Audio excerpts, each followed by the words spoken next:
पकड़ ली थी नवरात्रि के उपवास रखने की जिद। 9 माताओं के लिए 9 दिन व्रत रखूंगी। मैया की भक्ति में शक्ति है।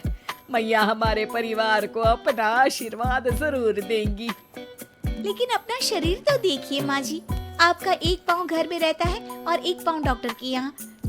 फिर से बीमार हो गई तो जय माता दी के साथ राम नाम सत्य भी। अरे राम राम राम, कैसी बातें कर रही हो बहू। राम नाम सत्य हो मेरे दुश्मनों का। मुझे व्रत रखने से मत रोको बहू, वरना देवी माँ नाराज हो जाएंगी। नहीं, तुम्हारी सासु माँ नाराज हो जाएंगी।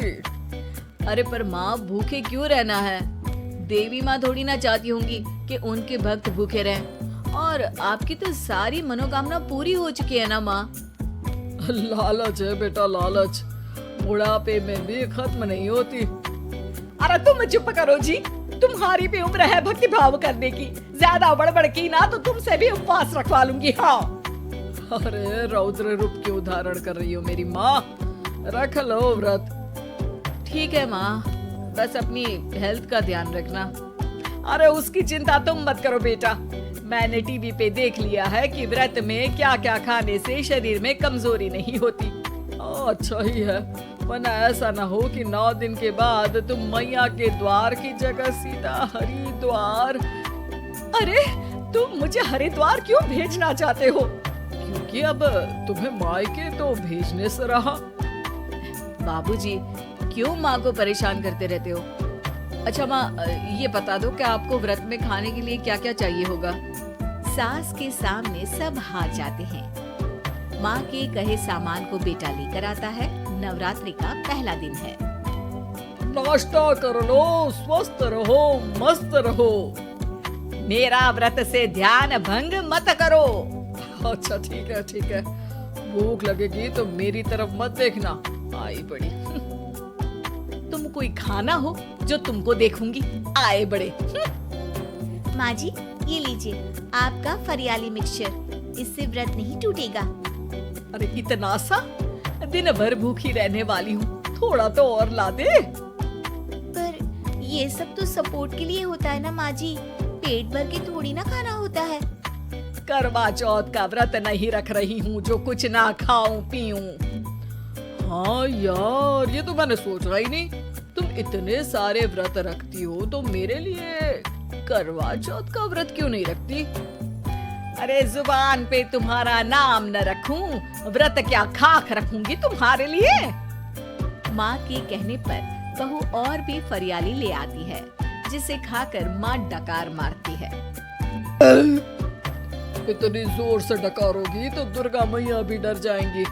तुमने तो उनके शेर से भी तेज आवाज निकाल दी। अरे शेर के जैसा पंजाबी मारती हूँ मैं, देखना चाहोगे? तुम्हें पता है ना, व्रत रखते समय हिंसा वाली बातों से, विचारों से और बुरी चीजों से दूर रहना चाहिए।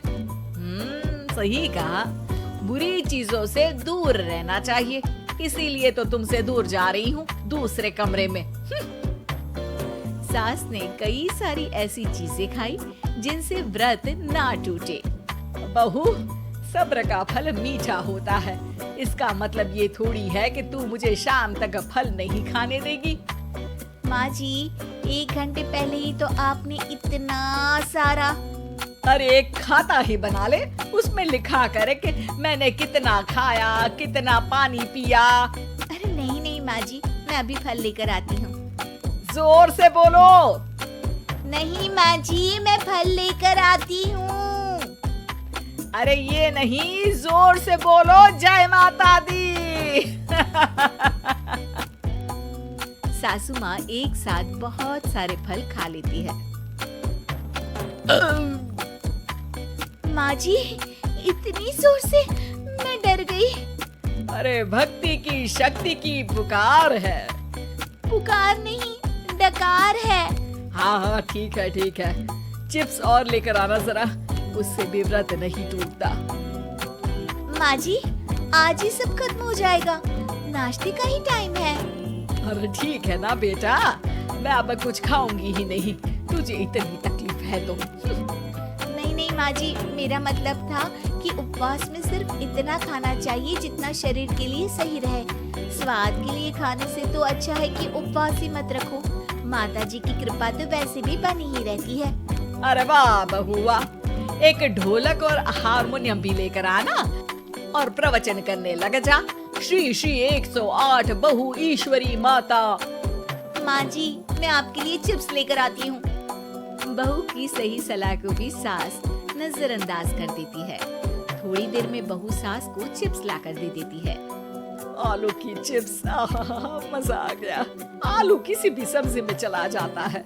आलू पनीर, आलू पालक, आलू टमाटर, आलू भिंडी और तो और पराठे में भी चला जाता है।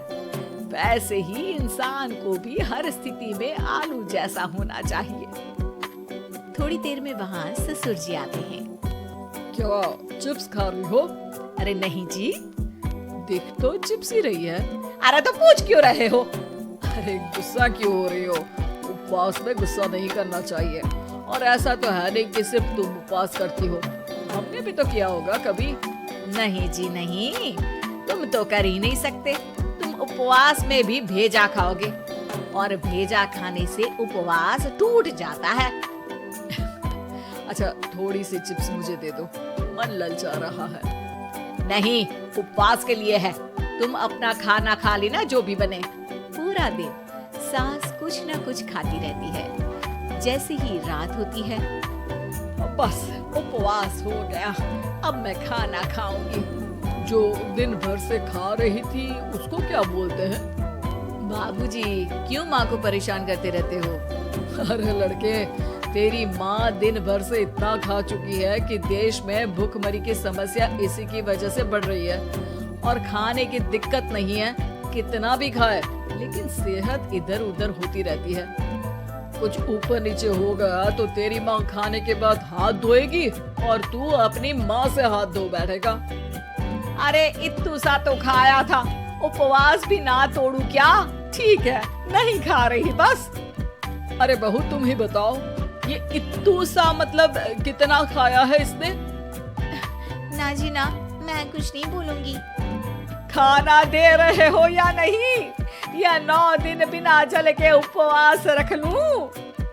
देने के लिए धमकी अच्छी है, सुनने में भी डरावनी लग रही है, पर जैसे तुम्हारी जुबान में स्वाद का खून लगा है ना, तुम भूखी नहीं रह पाओगी।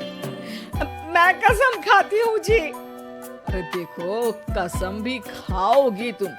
अरे कुछ और दे दो इसको खाने को। ये ले, दाल चावल खा ले बस। डॉक्टर भी कहते थे कि माँ को आए दिन पेट से जुड़ी समस्या रहती है। बस इसी के लिए घर वाले पहले उन्हें उपवास नहीं करने दे रहे थे, लेकिन जब उपवास करने दिया तो माँ ने इतना फरियाली खाया कि घर वालों की चिंता बढ़ा दी। और जैसा कि घर वालों को डर था, अगले दिन उनकी तबीयत खराब भी हो गई। डॉक्टर को बुलाना पड़ा। अरे जितनी बार आप बीमार होते हो उस हिसाब से तो मुझे एक क्लिनिक आपके घर में ही खोल लेना चाहिए। या फिर क्लिनिक में ही इनका एक अलग कमरा बनवा देते हैं डॉक्टर साहब। बाबूजी, पिताजी, मेरे जनक, क्यों हमेशा मजाक करते रहते हो? डॉक्टर साहब, माँ का पेट खराब है। क्या खाया था? जो मिला, जो दिखा, सब कुछ। अरे बस भी करो जी। बस तो तुमको करना था खाते वक्त। देखिए, खाना अच्छी बात है और उपवास भी आदमी को रखते रहना चाहिए, लेकिन तब जब शरीर लायक हो। पहले दिन ही बीमार हो गई तो 8 दिन कैसे होगा? आप व्रत मत रखो और खाने पीने पे ध्यान दो। मैं गोलियां दे रहा हूँ। आप भी कुछ खाने को ही दे रहे हो? हाँ, इससे जल्दी ठीक हो जाएंगी। समझ गई हैं आप? अब तो ठीक ही होना है ना मुझे। जोर से बोलो। जय माता दी। जय माता दी। जय माता दी।